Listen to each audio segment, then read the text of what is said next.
This is why 99% of network marketers don't hit their goals. Now, I don't want to scare you off by thinking like, hey, you've got a really small chance of succeeding. The reality in network marketing, because it's a performance-based business, most people don't perform to the levels that you need in order to hit the big time. And when I say the big time, I'm going to have it a guess that you have decent to big to great size goals. Now, my goal was to make $300 a month from my network marketing business over a 3-year period so that I could pay off a $10,000 student loan. It just happens that I realized the potential of network marketing so much faster than the majority of people because I had an upline who was my dad and he'd made millions and millions of dollars. So I had like an unfair advantage. But over the last like 7 or 8 years, I've been traveling all over the world, helping network marketers from every different country and every different company how to build a business using social media. I've spoken in 42 different countries, written 3 best-selling books, and widely known as the #1 social media coach, trainer, and speaker inside of the network marketing business. So I know a thing or two about why you're not going to win. And I remember my dad saying to me, he said, Frazer, we can guarantee failure, but we can't guarantee success. If you follow a certain rules, you've got a great chance of succeeding. But if you don't follow the rules, you will definitely fail. And I want to give you some of these rules, some of these laws, some of these reasons why 99% of people fail in network marketing because they don't hit the goals they want to achieve. Number 1, they treat it like a hobby. You can either be a hobbyist or a high performer. You can't be both. There's a great saying, treat it like a hobby, it will pay you like a hobby. Treat it like a business, it will pay you like a business. And it's so true. Hobbyists, they don't have structure, they don't have a daily method of operation, and they don't know what they're doing next. You can't be a hobbyist. You can't show up one day and then not the next day. I have this rule. It's called the stop-start rule. And I kind of came across it a long time ago when I had moments in my business where I was stop-starting a lot more than I should have. Now, a stop-start is defined as when you stop building your business and then you restart. And this could come after Friday night, you close your laptop, you close your phone down. You don't close your phone down, but imagine that. Imagine you're doing it in a business sense. And then you have Saturday and Sunday completely off as if you were in a job. And then Monday you restart again. That would be classed as one stop-start. Maybe you go away on holiday for a week or 2 weeks with your family and then you start again when you get back. That could be classed as another stop-start. If you stop-start more than 4 times a year, you're a hobbyist and you'll struggle to be a high performer. If you stop-start 4 or less times, then you have a great chance of having a massive success inside of network marketing. It's why it's important to keep the momentum and don't miss 2 days in a row. It's okay to have a Sunday afternoon off. It's okay to have a full Saturday off. As long as you just do the absolute bare minimums, the bare ass minimums, you will be able to grow a great business. In fact, show me your minimums and I'll show you your maximums, or I'll show you your future. Number 2 is they don't really have any tracking. I want you to think about it, right? 99% of people don't hit the goals that they set because they don't treat it like a business. Imagine that you own a restaurant and I'm the head chef and you come up to me at the end of the day and say, hey, head chef Frazer, I mean, I'm terrible at cooking, but let's say in this situation I am. How many pizzas did we sell today? And I went, I don't know. How are you going to feel about that? If I don't know how many pizzas we sold, I don't know how many we got to order for the next day. Or imagine you say, how many pizzas did we sell? And I go, oh, we crushed it tonight. Saturday night, all my days, record. I don't know how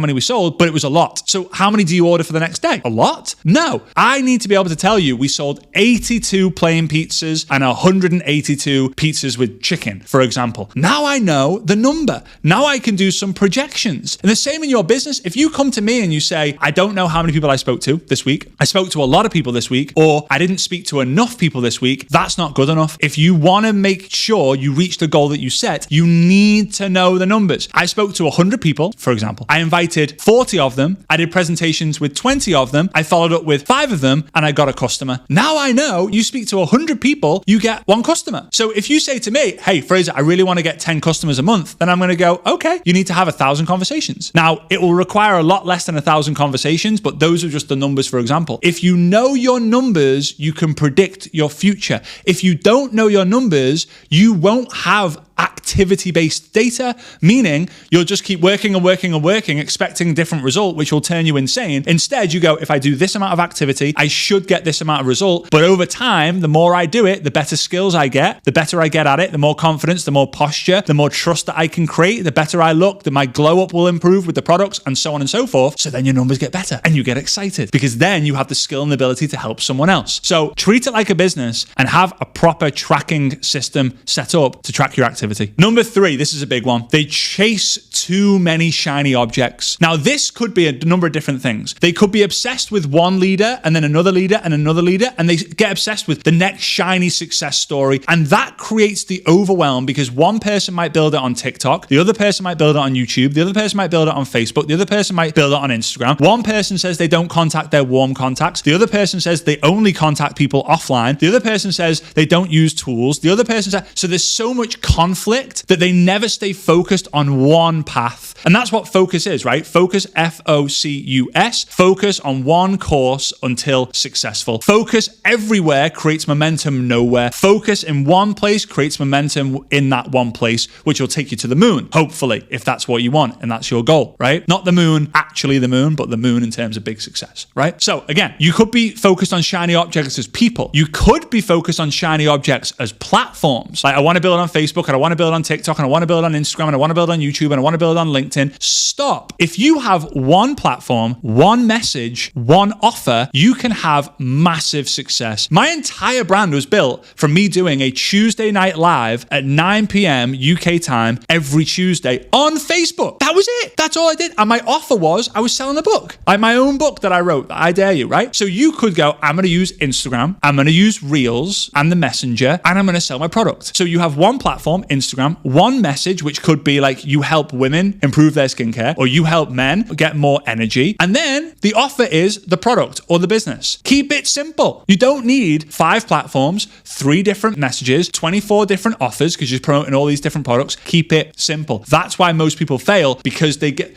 like, I'm focusing on the next shiny person, the next shiny platform, and then the next shiny company. Oh, but I've heard that they've had a record month. We haven't had a record month. Or maybe it's easier to win over there. You're gonna face the same challenges and the same problems no matter which company you're at. The idea is that you identify your challenges, you have someone who's overcome the challenges, help you how to overcome them, and then you improve and you keep doing that. You keep identifying the challenge, grow through it, go through it. Identify it, grow through it, go through it. And you keep repeating that process. Number 4, the big reason why most people don't reach their goals in network marketing is because they don't invest in the skills. People would rather invest in the things to impress other people than the skills. And I'll tell you this, I'll be completely transparent and open with you. Yes, people will likely join you if you have the nice things. For example, if person A and person B meet up with prospect 1 and person A, you know the same thing as person B, but person A has a Rolex and turns up in a nice Mercedes and has really nice designer clothes.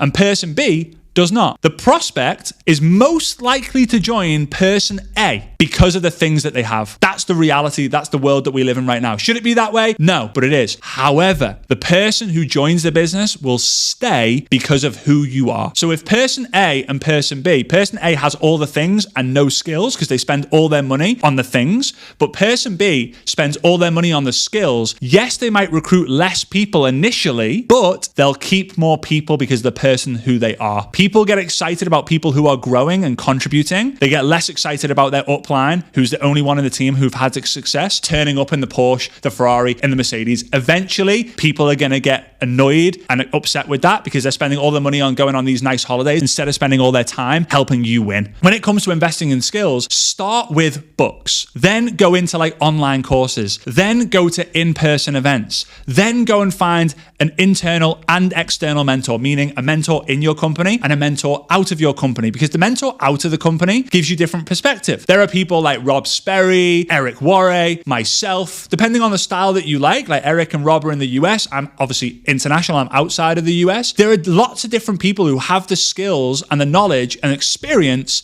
to get you where you want to get to. It's not how to get the success. It's who has got the success, because they'll tell me how to do it. If you focus on the how, you'll get distracted. If you focus on the who, you'll win.